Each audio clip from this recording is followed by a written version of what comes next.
Good morning, everyone. It is Monday, 29th December, 2025. We are entering the final trading stretch of the year, and the volatility we've seen all quarter is not taking a holiday break.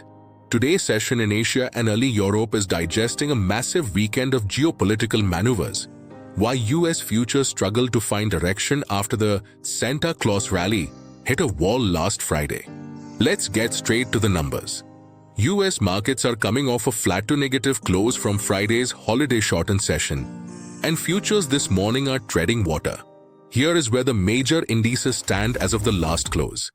The Dow Jones Industrial Average finished at 48,710, down slightly by 0.04%.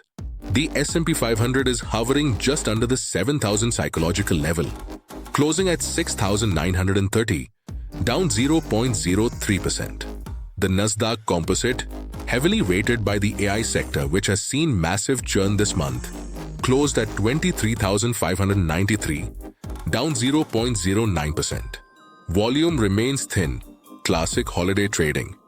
But do not let the low volume fool you. Beneath the surface, we are seeing violent rotations. The Russell 2000 small caps have been under pressure, while defensive sectors are catching a bid. The big story on the equity side? The Santa Claus rally. That seasonal tendency for stocks to rise in the last 5 days of the year has stalled. Traders are hesitant to push the S&P above 7,000 without more clarity on the Federal Reserve's 2026 playbook. But the real action isn't in stocks today.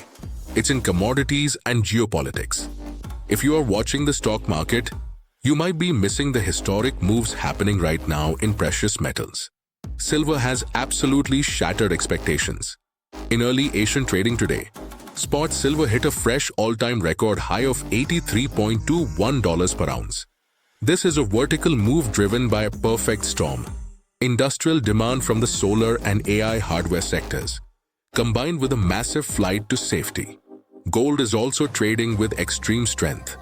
Spot gold is currently holding above the $4,530 level, trading near $4,537 per ounce.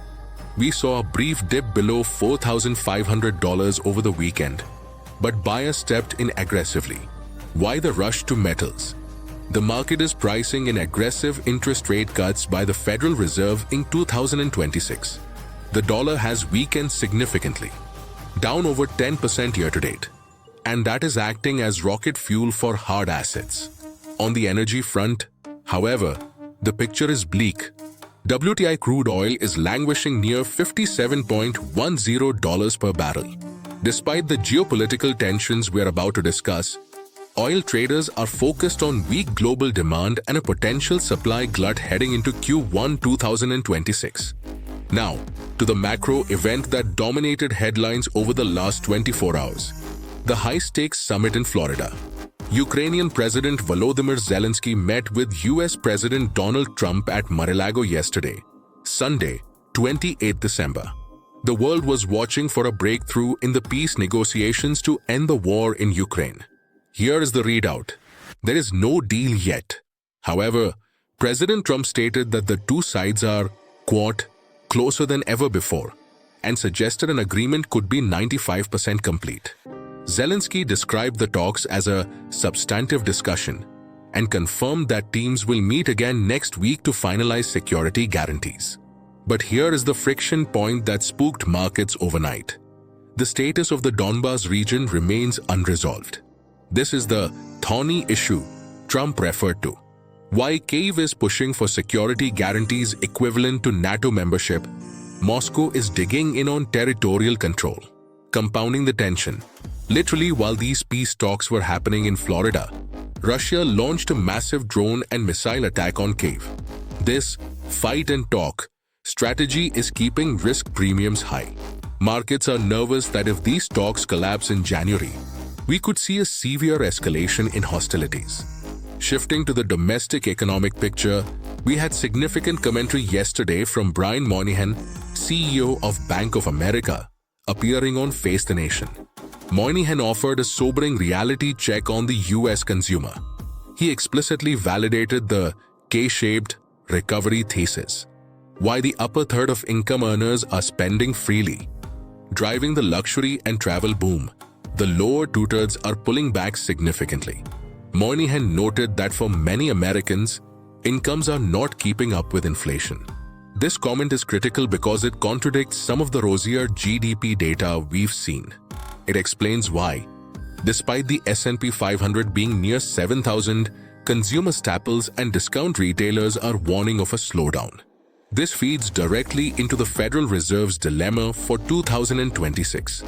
The bond market is now pricing in further rate cuts not because inflation is conquered, but because they fear the consumer is hitting a wall.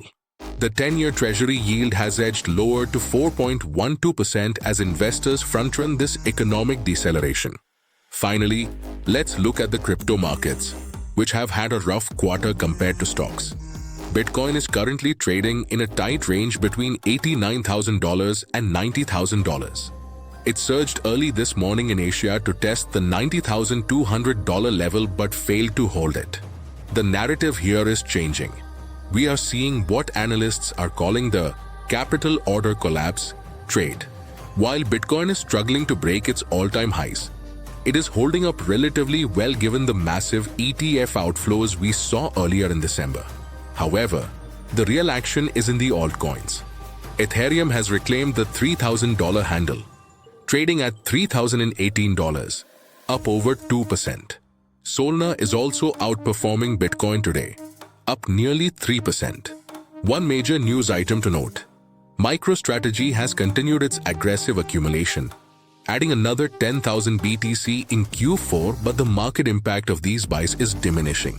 The crypto market is waiting for a decisive move from the Fed or a breakdown in the traditional banking sector to fuel the next leg up to $100,000. So, to wrap up, stocks are stalling near all-time highs as the year ends. Silver is the hottest asset on the planet, breaking $83.